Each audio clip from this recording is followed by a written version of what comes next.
بسم اللہ الرحمن الرحیم۔ آج کئی مسلمان کہلانے والوں کے اندر بھی پایا جاتا ہے۔ ایک کار والا، کوٹھی والا، اچھے جو نسب اچھے سمجھے جاتے ہیں، وہ غریب مسکین پھٹے پرانے کپڑوں والے اگر چند جگہ بیٹھے ہوئے ہیں، وہاں بیٹھنا اپنی توہین سمجھتے ہیں۔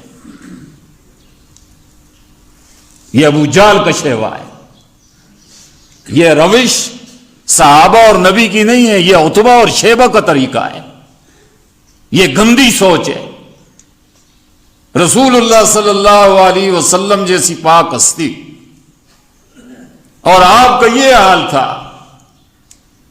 کہ بالکل ایسے لوگ جنہیں نیم پاگل سمجھا جاتا تھا، وہ بھی اگر آ جاتے خندہ پیشانی کے ساتھ انہیں بھی سینے لگاتے تھے۔ حدیث میں آتا ہے، صحابہ فرماتے ہیں جا رہے ہیں، جاتے ہوئے مدینے کی ایک عورت تھی، وفی عقلہا شیء، حدیث میں آتا ہے اس کے عقل میں کچھ تھوڑی کمی تھی، یعنی کوئی نیم پاگل سی عورت تھی، بوڑھی تھی۔ تو ظاہر ہے جو اپنے کو بڑا سمجھتے ہیں وہ پاگل کی بات سننا بھی اپنے لیے توہین سمجھتے ہیں۔ اس نے رسول اللہ صلی اللہ علیہ وسلم، صحابہ بیٹھے ہوئے ہیں، اتنی بڑی ہستی کہ ساری کائنات کے انسان نہیں، جن نہیں، سب مل کر رسول اللہ صلی اللہ علیہ وسلم کے قلم مبارک کو لگی ہوئی گرد کا ایک ذرے کا مقابلہ نہیں کر سکتے۔ صحابہ فرماتے ہیں وہ آئی، چونکہ وہ بیچاری نیم پاگل تھی، اسے تو یہ ادب و آداب، تہذیب و تمدن کا علم نہیں تھا کہ یہ کتنی بڑی شان والے نبی ہیں۔ آ کر کہا یا رسول اللہ ان لی امرن، میرا آپ سے کام ہے۔ نبی علیہ الصلوۃ والسلام نے فرمایا ہاں اماں بتلاؤ۔ فرمایا نہیں، ان کی موجودگی میں نہیں، الگ ہو کر میں آپ بات سناؤں گی۔ نبی علیہ الصلوۃ والسلام نے خندہ پیشانی خوشی کے ساتھ صحابہ کو بٹھا کر ذرا ایک طرف ہوگا سامنے، اور بڑے غور سے اس پاگل عورت کی بات بھی سنی۔ یہ تھے رسول اللہ صلی اللہ علیہ وسلم کی تواضع، اور یہ تھا رسول اللہ صلی اللہ علیہ وسلم کا عامت الناس، غریب لوگ، مسکین لوگ، فقیر لوگوں کے ساتھ تعلق، اور اتنی تو ترجیح دی ہے اسے کہ امی عائشہ رضی اللہ تعالی عنہ فرماتی ہیں کہ مجھے اللہ کے رسول صلی اللہ علیہ وسلم نے وصیت کے طور پر تاکید سے فرمایا یا عائشہ احب المساکین، عائشہ وصیت کرتا ہوں غریبوں اور مسکینوں کے ساتھ پیار کیا کرو۔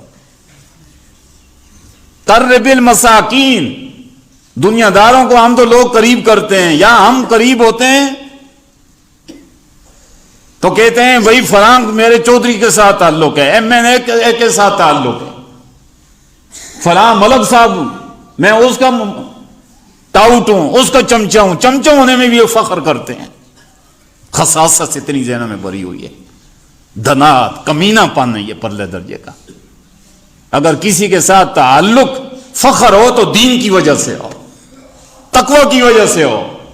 کہ مجھے فلاں اللہ والا، فلاں عالم ربانی، اس پر فخر ہونا چاہیے کہ مجھے اس کا قرب نصیب ہے، مجھے اس کے جوتوں میں بیٹھنے کی اللہ توفیق عطا فرماتے ہیں۔ لیکن ہم دنیا داروں کے، چودھریوں کے، خانوں کے کتے کی طرح دم مارتے رہتے ہیں اور فخر بھی کرتے ہیں، اور پھر غریبوں پر ظلم کرتے ہیں، مساکین کو ظلم کی چکیوں میں پیستے ہیں۔ تو فرمایا عائشہ مسکینوں سے محبت کرنا، ان کو قریب کرنا، اور فرمایا عائشہ میری تو خواہش یہ ہے اللہم احینی مسکینہ و امتنی مسکینہ واحشرنی فی زمرۃ المساکین۔ نبی نے فرمایا میرا جذبہ تو یہ ہے عائشہ کہ میں تو دعا کیا کرتا ہوں اللہ زندہ رکھ تو غریبوں مسکینوں کے ساتھ رکھ، وَأَمِتْنِي مِسْكِينًا، اللہ مسکین بنا کر اور مسکینوں کے ساتھ موت بھی دے، وَاحْشُرْنِي فِي زُمْرَةِ الْمَسَاكِينَ، اللہ دن قیامت کے نبی کی دعا، اللہ مجھے قیامت کے دن، یہ نہیں فرمایا صدروں میں اٹھانا، وزیروں میں اٹھانا، خانوں اور چودھریوں سرداروں میں اٹھانا، فرمایا ما فی زمرۃ المساکین، اللہ آخر میں میرا حشر جو فرمائے تو وہ